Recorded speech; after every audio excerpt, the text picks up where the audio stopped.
Hello everyone, good morning. Welcome back to my channel Papiya's blog. আজকে নতুন একটা ভিডিওতে তোমাদের সবাইকে স্বাগত জানাচ্ছি। আশা করি তোমরা সবাই সুস্থ আছো, ভালো আছো। আজকে অনেক দিন পর আবার ভিডিও আপলোড করলাম। প্রায় 8-9 দিন তো হয়েই যাবে ভিডিও দিচ্ছি না। আর এই ভিডিওটা কিন্তু অনেক দিন আগেরই শ্যুট করা ছিল, ওই 8-9 দিন আগেরই শ্যুট করা ছিল, কিন্তু এডিটের অভাবে আর আপলোড করা হয়ে ওঠেনি আর কি। তো আজকে এডিট করে ভিডিওটা আপলোড করে দিলাম। তো যাই হোক, সকাল সকাল একটু পুরি বানিয়ে নিচ্ছি। ওই গতকালকে রাত্রে যে পায়েস বানিয়েছিলাম সকালে খাওয়ার জন্য, তো সেই পায়েস দিয়ে খাওয়ার জন্যই এই পুরি বানিয়ে নিচ্ছি। তবে পুরি তো এখন বেশি খাওয়া হয় না, ওই মাঝে মধ্যে একটু খেতে ইচ্ছে করে। আর এখন তো শীত পড়ে গেছে, আর শীতের মধ্যে দেখবে বিভিন্ন ধরনের খাবার, পরোটা, তারপর পুরি, মানে বিভিন্ন ধরনের আইটেম দেখবে খেতে ইচ্ছে করে। তেল ঝাল মশলা সব কিছু দিয়েই চটপটা খাবার খেতেই ভালো লাগে, গরমের দিনের তুলনায় আর কি। গরমের দিনে কিন্তু এইসব খাবার বেশি একটা ভালো লাগে না। তো যাই হোক, সকাল সকাল একটু পুরি বানিয়ে নিলাম, আর রাতের যে বানানো পায়েসটা এটাও নিয়ে নিয়েছি, আর সাথে একটু চাও নিয়ে নিয়েছি। চা পায়েস সব একসাথেই নিয়ে নিয়েছি, মানে সকালবেলা আর চা খাওয়া হয়নি, তো তার জন্য আর কি। আর চা দিয়েই আমার সমস্ত পুরি খাওয়া হয়ে গেছিলো, আর পায়েসটা পরে খালি খালি খেয়েছি। তো যাই হোক, ব্রেকফাস্ট সেরে এবার কাজে লেগে পড়েছি দুপুরের খাবার বানানোর জন্য। আর আজকে বানাবো হচ্ছে আলু ফুলকপি দিয়ে একটু মাছের ঝোল করব। আর শীতের দিনে এই ফুলকপি আলু দিয়ে মাছের ঝোলটা কিন্তু বেশ ভালোই লাগে। তবে এখন শুধু এই ঝোলটাই করব, মাছের ঝোল এই আলু ফুলকপি দিয়ে। আর সকালবেলা কিন্তু একটু মুলো ভাজা করে নিয়েছিলাম, মুলো ভাজা করে পুরি একটু বানিয়ে ওই ছেলেকে টিফিনে দিয়েছিলাম আর কি, স্কুলে যাওয়ার জন্য। সব কিছু রেডি করে তো দিয়ে দিয়েছি ওকে, ও স্কুলে চলে গেছিলো। ও মা, 10-15 মিনিটের মধ্যে দেখি আবার ফিরে এসেছে। তো ওকে জিজ্ঞেস করলাম, কি ব্যাপার, স্কুল থেকে ফিরে আসলি কেন? তো ও বলল স্কুল বন্ধ।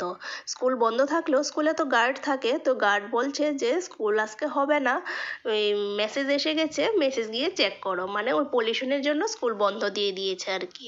তো মেসেজ তো আগে আসেনি, তারপর ফোন চেক করলাম, চেক করে দেখি যে মেসেজ এসেছে, মানে স্কুলে চলে যাওয়ার পরই মেসেজটা এসেছে আর কি। তো যাই হোক, আগে তো আর নোটিশ আসেনি, পরে নোটিশটা দেখলাম যে কয়েকদিনের জন্য স্কুল বন্ধ থাকবে, আবার যখন স্কুলে যাওয়ার কথা বলবে তখন যাবে আর কি। এখন কয়দিনের জন্য বন্ধ থাকবে ঠিক বলা যাচ্ছে না। আর এখন না বাইরে প্রচণ্ড পলিউশন, প্রচণ্ড ধোঁয়া ধোঁয়ার মতন সকালবেলা এরকম থাকে আর কি। তো তার জন্য স্কুলটা বন্ধ দিয়ে দিয়েছে। তবে স্কুল বন্ধ থাকলেও কিন্তু পড়াশোনা কিন্তু অনলাইনেই হবে। তো এখন স্কুলের কাজ করতে বসে গেছে, মানে ক্লাস শুরু হয়ে গেছে ওদের। তো ও পড়াশোনা করতে বসে গেছে, আর আমি এদিকে দুপুরের জন্য রান্নাবান্নাটা সেরে নিচ্ছি। আর রান্নাবান্না বলতে এখন তো শুধু এই মাছের ঝোলটাই করব। আর সকালে যে মুলো ভাজা করেছিলাম একটু রয়ে গেছে, এটা দিয়ে হয়ে যাবে। তো প্রথমে এই যে মাছ ভেজে নিচ্ছি, আর যে পরিমাণ তেল দিয়েছি এই তেলের মধ্যে একটু বেশি পরিমাণই মাছ দিয়েছি, যাতে একসাথে সমস্ত মাছ ভাজা হয়ে যায়। আর এই কড়াইটার মধ্যে একটু বেশি মাছ দিলে ফিরাতে কিন্তু কষ্ট হয়, তবুও একটু ভয়ে ভয়ে দিয়ে দিয়েছি, কোনো রকমে ভেজে নিয়েছি। এই তো উলট পালট করে একটু তেল, মানে মাছের গায়ে ঘুরিয়ে ফিরিয়ে তেল লাগিয়েছি, আর ধীরে ধীরে ফিরিয়ে কোনো রকমে ভেজে নিয়েছি। আর এখন এই যে ফুলকপি একটু ভেজে নিচ্ছি, হালকাভাবে ভেজে নিচ্ছি। আগে তো একটু ভাপিয়ে নিয়েছি, এখন শুধু হালকা একটু ভেজে নিলাম। তারপরে এই যে আলু ফুলকপি দিয়ে মাছের ঝোলটা একদম পুরোপুরি কমপ্লিট, আর লাস্টে একটু ধনেপাতা দিয়ে দিলাম। আর শীতকালে তো সব সবজিতেই ধনেপাতাটা চলে, আর ধনেপাতা দিলে অন্য বেশি মশলার আর প্রয়োজনও পড়ে না, ধনেপাতার ফ্লেভারটা এত ভালো লাগে, সব সবজিতেই চলে যায়। তো যাই হোক, এই হয়েছে ফাইনাল লুক। তো চলো এবার মাছের ঝোলটা নামিয়ে নিই, মাছের ঝোল একদম পুরোপুরি কমপ্লিট। তারপর রান্নাঘর পরিষ্কার করে চলে আসলাম এই যে হল রুমটা একটু পরিষ্কার করতে, ক্লিনিং করতে। হল রুমের কোনায় কোনায় অনেক মাকড়সার জালি হয়ে রয়েছিল, তো এইগুলি তো আর ক্লিনিং করা হয়নি। একদিন তো বেডরুম পরিষ্কার করেছিলাম, তারপরে আজকেই অনেক দিন পর আবার এই যে হল রুমটা একটু পরিষ্কার করছি। কোনায় কোনায় অনেক মাকড়সার জালি হয়ে রয়েছে। তো ভাবলাম যে রান্নাবান্না তো কমপ্লিট হয়ে গেছে, এবার শান্তি মতো একটু ঘরটা একটু ডাস্টিং করে নিই। মানে প্রত্যেকটা কোণায় এত মাকড়সার জালি হয়ে রয়েছে, মানে অনেক দিন ধরেই দেখছি, কিন্তু মানে জালিটা হচ্ছে, তো ধীরে ধীরে এটা একটু বেড়েই চলছে। তো যাই হোক, ফাইনালি আজকে ডাস্টিং করে নিলাম, মানে মাকড়সার জালিটা একটু ভেঙে নিলাম। তো কোনায় কোনায় জালিগুলি ভাঙার পর ওয়ালটাও একটু ঝাড়ুটা দিয়ে ঝাড়া দিয়ে দিয়েছি, কারণ ওয়ালের মধ্যে তো অনেক ধুলোবালি লেগে থাকে, যেটা খালি চোখে দেখা যায় না অনেক সময়। তো ঝাড়া দেওয়ার পর তো ধুলোবালি তো এই যে এইগুলি যত সব ফার্নিচার আছে এগুলির উপর তো পড়বেই। তো তার জন্য এই যে সোফার উপরে যে কাভারগুলি আছে এগুলি ভাবলাম আজকে উঠিয়ে নেই, উঠিয়ে সোফাগুলি ভালো করে একটু ডাস্টিং করে সোফার কাভারগুলি একটু ধুয়ে নেব। আর আজকে না খুব সুন্দর রৌদ্র দিয়েছে, একটু দেরি করে উঠেছে রৌদ্রটা, ওই 8:30 9টা নাগাদ উঠেছে। তবে খুব মানে তেজ আছে, বোঝা যাচ্ছে যে তেজ হবে রৌদ্রটার, আরও পরে তো আরও তেজ বাড়বে। তো তার জন্য ভাবলাম যে আজকে কাপড় চোপড়গুলো একটু ধুয়ে দিই। আর কয়দিন পরে আরও তো ঠান্ডাটা বাড়বে, তখন দেখবে বেশি যখন ঠান্ডা পড়ে বেশি একটা কাজ করতে ইচ্ছে করে না, সারাক্ষণ বসে থাকতেই ইচ্ছা করে।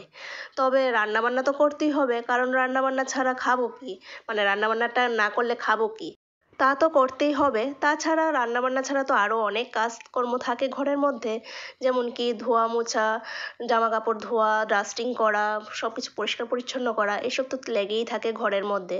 কিন্তু ওইসব কাজ কিন্তু শীতের মধ্যে বেশি একটা দেখবে করতে ইচ্ছে করে না। তো তার জন্য ভাবলাম এখন তো হালকা ঠান্ডা আছে আর রৌদ্র আছে, তো এখন একটু ধোয়া মোছাগুলি মানে ঘর দুয়ার পরিষ্কার পরিচ্ছন্ন এসব একটু করে রাখি, যাতে 1-2 মাস একটু চলে যায়। তবে রেগুলার যেসব ডাস্টিং করা, ফার্নিচার ডাস্টিং, এসব তো করতেই হবে, এসব তো আর 1-2 মাস রেখে দিলে হবে না, এসব তো করতেই হবে। যতই বলি বেশি ঠান্ডা পড়লে বেশি এসব কাজ করব না, তবুও করতেই হয়। তবু মোটামুটি একটু কাজ করে রাখি, যাতে বেশি ঠান্ডার সময় বেশি একটা কাজ করতে না হয়, এসব ধোয়া কাচার কাজগুলি আর কি। তো এগুলি আজকে একটু সেরে রাখছি। আর দেখবে বেশি ঠান্ডা পড়লে তখন কিন্তু রৌদ্রের তেজও সেই রকম থাকে না, ধোয়া কাচা করলে জামা কাপড় শুকাতেই চায় না। তো তার জন্য এই যে সোফার কাভার এইসব একটু ধোয়া কাচা করে রাখছি, যাতে এক মাসে অন্তত একটু মানে না ধুলেও চলে। তো যাই হোক, এদিকে আজকে ভালো করে হল রুমটা একটু ভালো করে ডাস্টিং করে নিচ্ছি। এই যে টেবিলের উপর, তারপর টেবিলের নিচটা ভালো করে মানে ধুলোবালি যা যা লেগে আছে সব কিছু ভালো করে একটু ডাস্টিং করে নিচ্ছি। তারপর পরিষ্কার করব ফ্রিজটা। ফ্রিজের ভিতরটা যতটুকু না নোংরা হয়, বাইরের জায়গাটা যেন আরও দ্বিগুণ নোংরা হয়ে যায়, প্রচণ্ড ধুলোবালি পড়ে। তো ফ্রিজের বাইরের পুরাটা জায়গাটাই ভালো করে পরিষ্কার করব, তারপর উপরের জায়গাটাও পরিষ্কার করব। তবে ফ্রিজটা যেহেতু আমি কিচেনে রাখিনি, তার জন্য কিন্তু অয়েলি ভাবটা কমই হয়, হয় না যে তা না, হয় খুবই কম, তবে ধুলোবালিটা একটু বেশি হয় আর কি। তো যাই হোক, ফ্রিজটা পরিষ্কার করলেই আজকের মতো ক্লিনিংয়ের কাজ কমপ্লিট। তো চলো, আজকের ভিডিওটা এই পর্যন্তই, আবার দেখা হচ্ছে নতুন দিনে নতুন আরেকটা ভিডিওর সাথে। ততক্ষণ তোমরা সুস্থ থেকো, ভালো থেকো, টাটা।